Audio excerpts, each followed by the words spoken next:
Hi, good morning po, Sir Biniching. Sir, ito po yung actual video test na order niyo. Yung order niyo po originally, Palit GeForce GTX 1050 Ti. So, sir, kung okay lang po, ito na po ipapadala namin. Wala na po kasi kami stock nung Palit na brand, pero same lang naman po sila nitong Gigabyte. Same specs lang po sila and fry sa amin. Yun. Pares lang din silang no pin. Plug and play lang siya. Nawala, sir, kung okay lang po, ito na po yung ipapadala namin.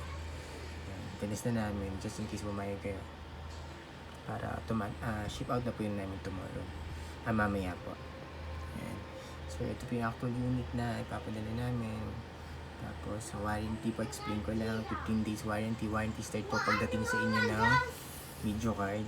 Okay. Yung warranty exemption po yung tulad ng burn, yes, burn, physical modification, physical damage. Tsaka po yung may warranty sticker kami dyan, sir.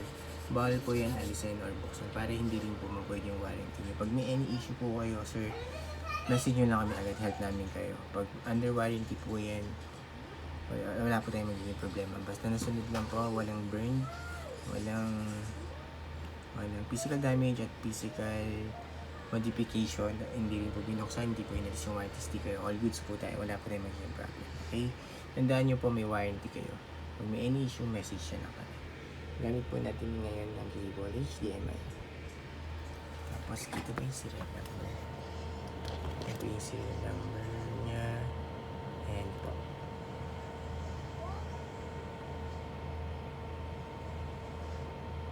Okay. Ayan, Sir Binichin. So ito yung actual video test. Test natin siya kung explain natin yung warranty. Yan. Time running niya po dito sa Permark. Yan po, yung time running niya 6 minutes 38, 39, 40 seconds na po siya running. Yan po yung mga reading niya. Paganda. Tapos yung graph po, sir, tingnan niyo. Napaka smooth and stable lang. Straight na straight po yan, sir. Sobrang smooth. Yan, ito po yung buong view. Sir, wala pong kahit na yung issue, walang random restart or random shutdown, walang hang and freeze, wala din pong BSOD or garbage display yan, sir, na lumalabas. Sir, Pinichin po. Guaranteed po namin niya, wala kayong magiging problema sa atsang ulo. Plug and play lang po ito. Tsaka sir, mas maporma to sa Palit. Tingnan niya. Promise. Yan. Time check po ulit na running siya dito sa Permark. Yan, 7 minutes, 21, 32, 23. For 25 seconds na siya running dito sa Permark. And smooth and stable pa rin po. Okay. Gusto natin to, sir, Permark. Yan po yung Permark test nung naran natin. Yung settings niya nung naran natin. Okay, tapos ito po yung full specs sa GPU-Z yung video card natin, sir. Yung GPU-Z, NVIDIA GeForce GTX 1050 Ti, gigabyte, memory size 4096 MB or 4 GB. Sensor. Ayan, at naman po may reading hanggang baba. Tapos sir, yung fan nito, pag idle lang po, nakastop yun. Yung idle po, kunwari, nagbabrowse lang kayo, nag-YouTube, nanonood ng video, ng movies, ayan. Baka magtaka kayo, ba't di umikot yung fan? Naka-idle lang, nakastop.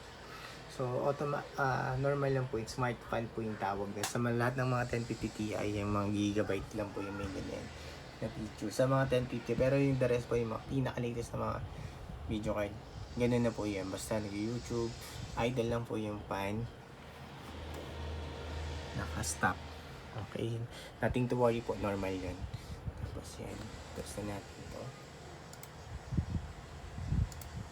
Tapos open lang tayo sa ng Chrome, ng internet browser, wala pa Chrome. Search lang ako ng PH time now para alam nyo real time kailan po natin i-record itong video test before po namin i-ship out mamaya. Pag nag-search kayo, yan, meron na agad lumalabas PH time 1:27 AM. Pero dito sa website, yung tab lang po, sir, right click yung tab, ayun, isa pa, right click yung tab. Yan, dito muna tayo sa una, sir. 1:27 AM, Wednesday, August 26, 2026. Yan po yung current date and time natin. before po natin i-ship out. Yan po yung website. Pag gusto nyo po i-double check kung legit at accurate at real time. Yan po pwede nyo po i-double check yan. Tapos ito po yung isa. Yan, same lang daw po. 1:27 AM to 1:28 na Wednesday, August 26, 2026. Yan po yung current date and time natin. Same lang. Pag gusto nyo po i-double check kung real time, yan, pwede nyo po yung puntahan yung website nila para ma-counter-check nyo po kung legit po ba itong test natin. Real time. Okay, yun na po sir. Close ko na to. Baba na gano'n. Wala eh. Okay, and shutdown. Para ma-ship out na po natin sir. Para ma-ship out na natin. Mamaya.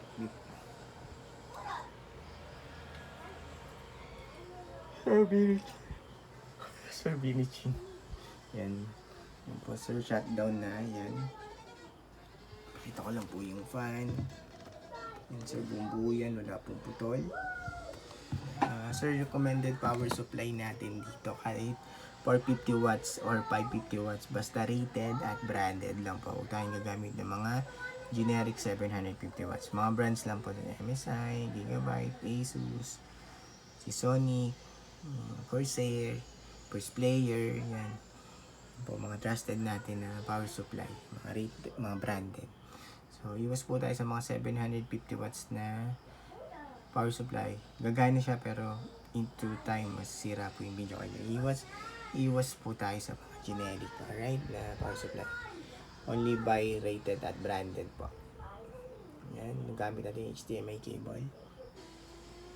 Yun sir, yung warranty sticker sir, bawal po alisin or buksan yung video card para hindi maboy yung warranty natin.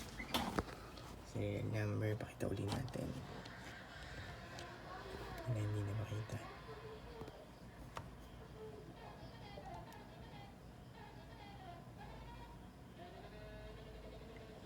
Ayun na po sir, Biniching.